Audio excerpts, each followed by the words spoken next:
Do you want to sell more with no leads whatsoever?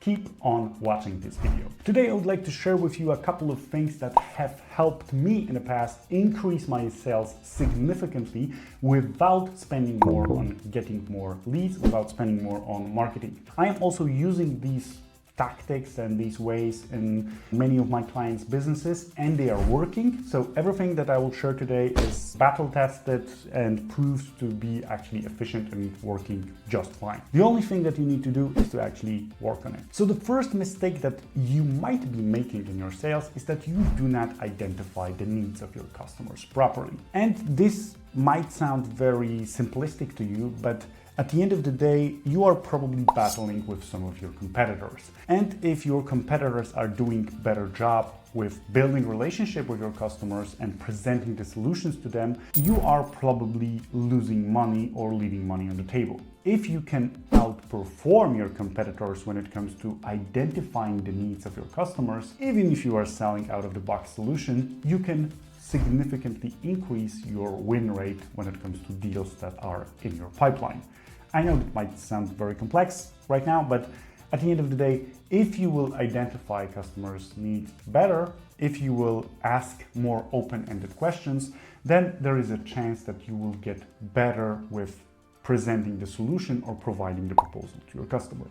And the simplest way to do this is to, as I said, ask open-ended questions, preferably using SPIN methodology, which again might sound pretty complex, but watch another video on my channel on this one and it will really be very simple, or just prompt AI for providing you with SPIN selling questions tailored for your business, and you will get an idea about what can be done in order to better understand your customers' needs and prepare a more tailored proposal for them. The second mistake that you might be making that might affect your sales is to not have the lead qualification criteria. And I understand that you might not get as many leads as you would like to, but ask yourself if you had a situation in the last couple of weeks or months in which you have went to the meeting that was not productive at all, met with a potential customer that was completely wrong fit, or maybe your sales team was chasing another ghost, another potential opportunity that turned out to be completely nothing.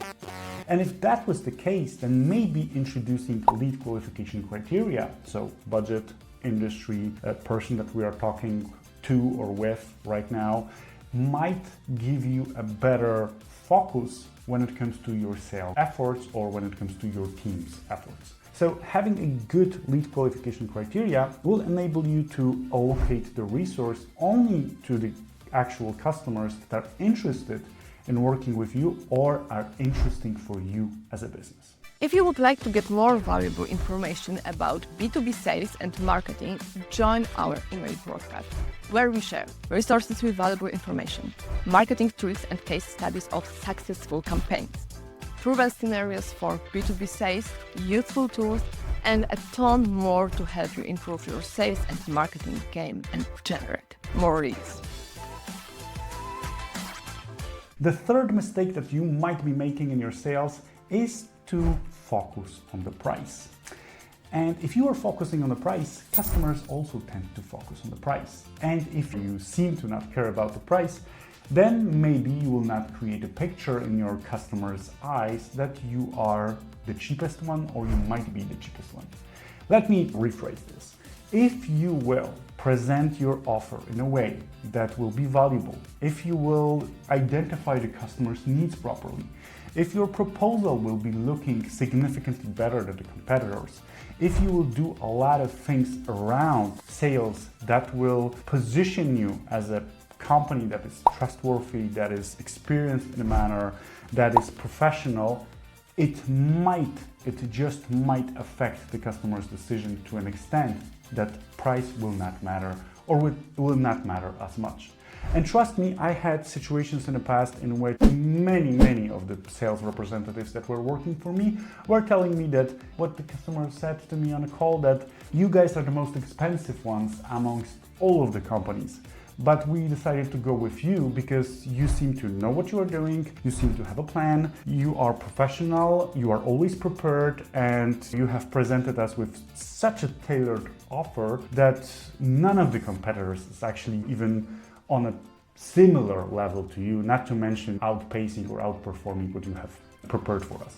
So if you can create such a picture in customers' mind, if you create such an impression, then the price will not be relevant anymore. Before I'll move to the next one, make sure to subscribe to our channel if you are finding this video interesting.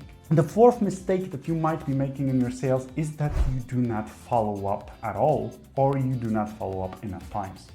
And the easiest advice that I can give you, and this works 10 out of the 10 times, at least in my experience, is to set up a follow-up date on the actual presentation of the offer. To avoid chasing the customers, to avoid feeling that it might be just too early to call, or maybe they have not decided yet, or maybe I'll be sounding like a pushy person. Set up the meeting in a calendar that will be agreed upon with both parties, and then you'll not feel wrong about following up. And if at the day of the follow-up you will not have a decision, do this again, and do this again, and do this again, and do this again. And only call people and follow them up on the dates agreed on. And at the same time, if they are not picking up the phone, just text them. And if they will not respond, text them again in the morning the next day until they will respond. So I know that this might sound weird to you or pushy, but I do not have the golden rule of the amount of follow-ups. I always say to the people, to the salespeople that are working for me, that we are following up until the moment that the doors are being shut into our noses, or someone is saying to us, fuck off. And that's when we actually end up the conversation. But until then, we are setting up the follow-up dates with customers, and we are doing this as long as we can.